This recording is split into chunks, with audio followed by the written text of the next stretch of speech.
Hey everyone, it is Shirlette McCullough. Today I want to talk to you all about something that's very near and dear to my heart, about grief, about losing someone who's very close to you, someone that meant so much to you, and now dealing with the loss of them not physically being in your presence. How do we deal with that? What do we do with that? What do we do when those emotions come up? How do we handle it? How do we return back to our normal functioning? How do we say it's okay to now live without that person? How does life go on without that person? How do you create traditions now without that person? What if your family is one that is full of dysfunction? What if that was the person that was holding your family together, and now that that person is gone, the family has fallen apart? What about if this person was your spouse? What about if this was the person that you had children with? What about you now not having this person to help you parent your child? How do you deal with this? So, for me, this is hard. Most of you all know that our family lost our matriarch, Miss Ferries Holmes, back on July 18th, 2020. Tomorrow will be 1 year. No, not 1 year. I'm sorry. Tomorrow will be 2 years. It will be 2 years tomorrow. So I want to come on today and candidly talk to you all about grief and how it has taken a toll on me, how I've worked through it, what I've done to work through the grief, and to do my best to return to my normal day-to-day functioning. What have I done during these times? So, like I said, it's been 2 years. Tomorrow is the anniversary date of her experience on this side of life ending. Hard to say, hard to really grasp. But back then, 2 years ago, I didn't think that I would survive. I didn't think my mom would. I didn't think my sister would. I didn't think my niece, my uncles, and my cousins. It just was hard for us back then. It was tough back then. I remember on July 11th, my cousin Carrie and I went to the nursing home because back then in the nursing home, they wouldn't allow us in. We could only visit at the window. So we went to visit her at the window. It was a Saturday. I got off work, left my office, and went straight to the nursing home. And got there to the window, and she was not responding to us as her normal self. So that week prior to the 11th, she had been calling and saying that she didn't feel good. She had a raspy voice. But the nursing home was saying that she was okay. We didn't need to take her to the emergency room. She was doing fine, all that stuff. Well, fast forward to the 11th. She was not responding. That was like one of the worst days of my life. You're talking about PTSD, like remembering that, having nightmares about that day. But it was a day that I'll never forget. My cousin Carrie and I called him because I couldn't get her to respond like I wanted her to respond in her bed. So I called him. He rushed over there to the nursing home and he started banging on the window saying, "Mama, it's Duke. It's Duke, Mama, get up. Get up, Mama, it's Duke." So we went and got the nurses. Well, prior to him coming, I went and got the nurses, ran to the other side of the building and got the nursing supervisor. And they came in with all these things trying to get her to respond. And when she heard Duke's voice, she did like a shaking like that. So we knew like, this is not her, something is not right. So by this time I called all my family. We got there to the window. We called the ambulance. The ambulance came and the ambulance took her to the local hospital. And by the time we got there to the local hospital, they did all her vitals and all that stuff. And then they called us in this room. And you know how it is when the doctors call you in the room.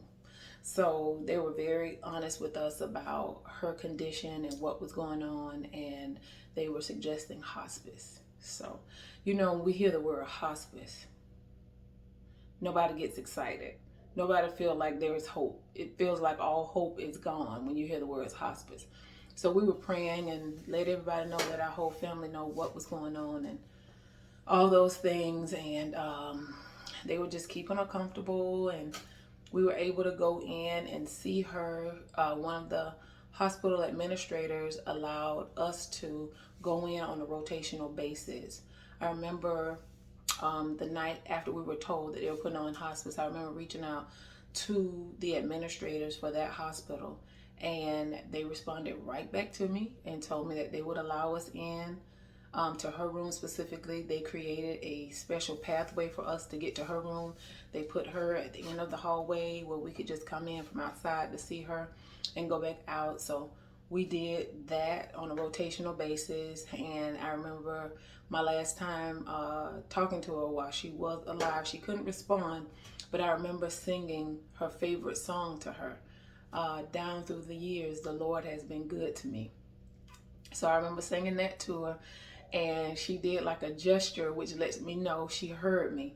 So I always laugh about that. I tell Kurt this, and I don't know if she was making a gesture about my singing was terrible or she identified that song. So either way it go, I took it as a positive, and I was really happy about that, and we left, and that was on July 16th, 2020.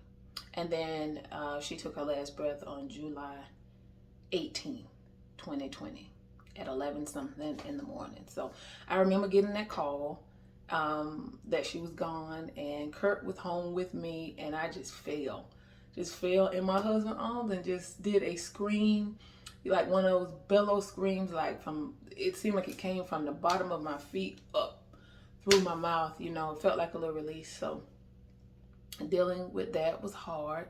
I tried to continue life as normal, but that grief kept sparking through, and I thought I was doing things to really help myself with the grief, but it was just coming through. And so I had to go into counseling with my counselor for about 3 months every Monday for 1 hour, and we just literally talked. Sometimes we didn't talk. Sometimes I just sat and cried, and then sometimes we talked. Sometimes we worked through some stuff that I was thinking, and the nightmares that I was having, and the different thoughts and the guilt, around her being in the nursing home. Although she was alert and oriented times 3, and she chose to go in there, she had the option to come with me, with my mom, or my aunt, and she didn't want to. She wanted to go in there. And sometimes I think, did she know that the end was coming soon and we just didn't know? Working through my grief, what I did find out is when it was suggested that she goes into the nursing home, that she could no longer live on her own, I think my thoughts were that her going into the nursing home was like for rehabilitation, not preparing for the end of life. I just never thought of her experience ending on this end, although I know that death is life's natural counterpart. I know that, but just in my mind, because she's been so strong all of my life, and she's overcome so much sickness, all types of things she's overcome. So I was thinking, honestly, in my mind, this was one of those things that, you know what, Mama overcome this. She'll be back to our house. She'll be back home. Because we even talked about her going back to her house if we had a nurse there every day, because she was so independent. She was super independent. She didn't want to live with anybody, and she didn't want anybody living with her. So we talked about it often, about her going home, what that would look like, what we would need to do, so that's where I was, so when she did expire, that was just shocking. It was shocking. And I think that was the part that was really hard to get over. Not that you could be very, very prepared, but sometimes when you know this is coming and it's not abrupt, you kind of brace yourself for it, but it still hurts. Let's not negate the fact that it still hurts emotionally, but you kind of get yourself together. But when this happened to me, I kind of felt she was taken from us, and I kind of felt if we had made her go to one of our homes, she wouldn't have expired, she wouldn't have caught COVID or anything like that, or had to suffer, or anything that had to do with that. But, working through that, back to working through that grief around, oh my gosh. And with grief, there are 5 stages. And it's not a linear process that you go through when you're going through grief. You can go through any of these 5 stages. So I can really be honest with you. I felt all 5 stages. A little denial, I felt some bargaining, I felt some anger, I felt some depression and acceptance. I think this year I've really come to the place of accepting that she's no longer here physically. And there are different things that I had to do to work through that process. I think working through grief, it is a work in progress. I don't think it's something that just comes to you overnight, but I do think you have to work for it to get to that place of mourning. From grief to mourning. Mourning is that part where you can cry, talk about it, move through it, get back to working towards that healing place to get back to your place of functioning with this loss, with this void. I really was angry. I just couldn't understand, how could this happen now?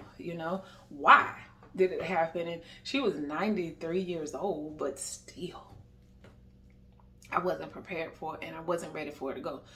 Would I ever been ready for it to go? Probably not. Probably not. Probably not at all. And just like some of you, this same thing has happened to you.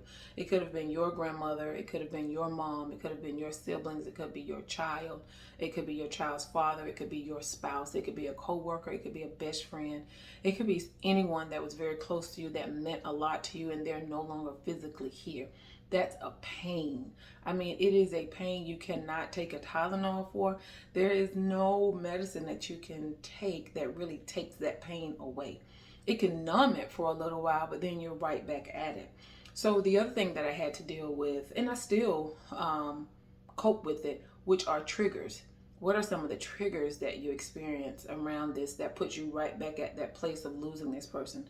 So sometimes I can see people with their grandparents, or I can see someone walking on a walker.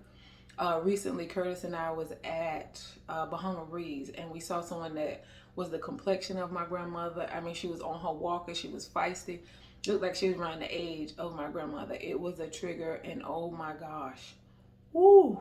You talking about waterworks. Whew.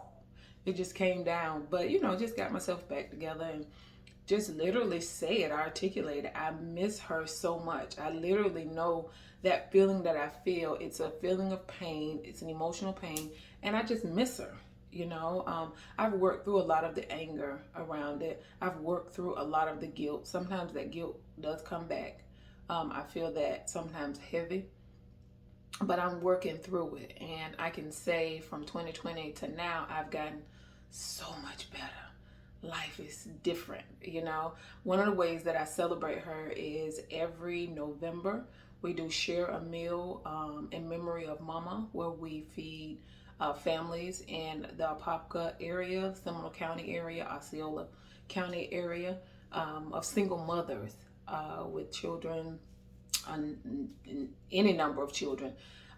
We provide them with a full Thanksgiving meal. So that's a turkey, a ham, mashed potatoes, yams, green beans, gravy, cranberries, dressing, and a pie or dessert. The last 2 years we did Patty LaBelle pies. So I'm not sure this year if we'll be doing that same thing, but 9 times out of 10 we will. But we provide a full meal.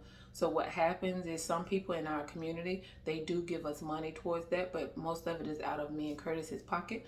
We feed those families. Our first year we fed about 50 families. Last year, 2021, we fed 75 families. So what they do, call and just sign up for a meal, and then they come to our office and pick the meal up on the day that we have them ready. So that is something that I do to work through that grief. That reminds me of her. Thanksgiving was one of her favorite holidays. So it does my heart good to see those single moms that come through and pick up their foods. And it's totally anonymous. We don't share the names. We don't go live while they're picking up their turkeys or anything like that. We do just let you know that we're giving them out because a lot of you do give towards that. And I want you all to see the good that you're doing in the community for the families that we serve. So that is one way that I work through it. Tomorrow is the actual day that she passed away 2 years ago. So working through that day, being cognizant of my feelings, being honest about what I'm feeling. And if I need to cry, I'll cry. If I need to go to the gravesite where she is. I will. I strongly believe in that. I don't think that it's unhealthy to do that. I think anything becomes unhealthy when it's excessive, or it stops you from being able to function or take care of yourself or take care of those that you are responsible for. But some of us do have to do some physical things working through that grief. So if that's what I feel on tomorrow, that's actually what I would do.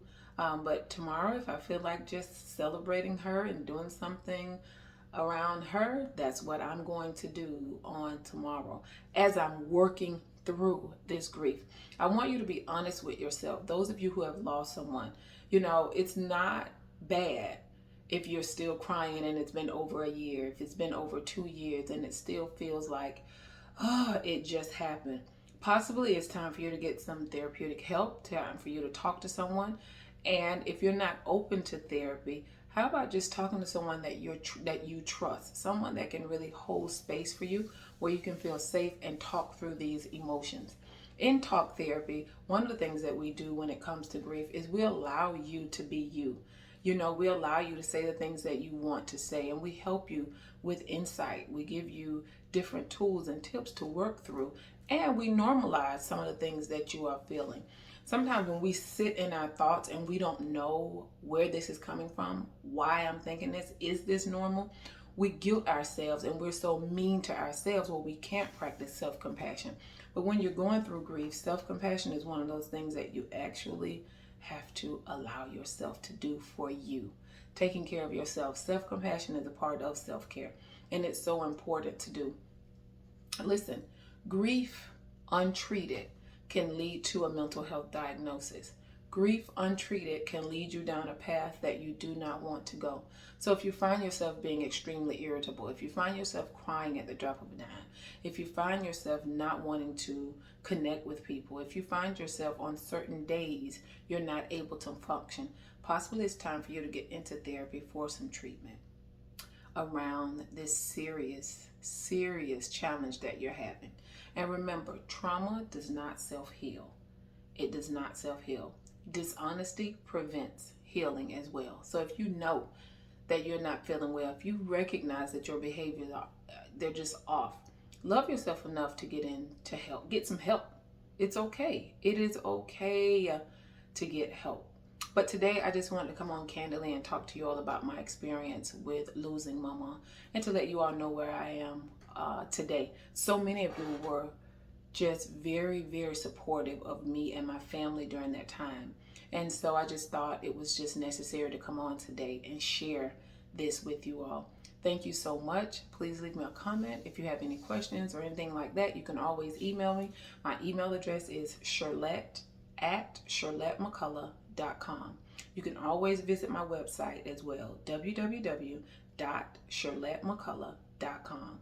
Thank you so much, and I'll talk to you all soon.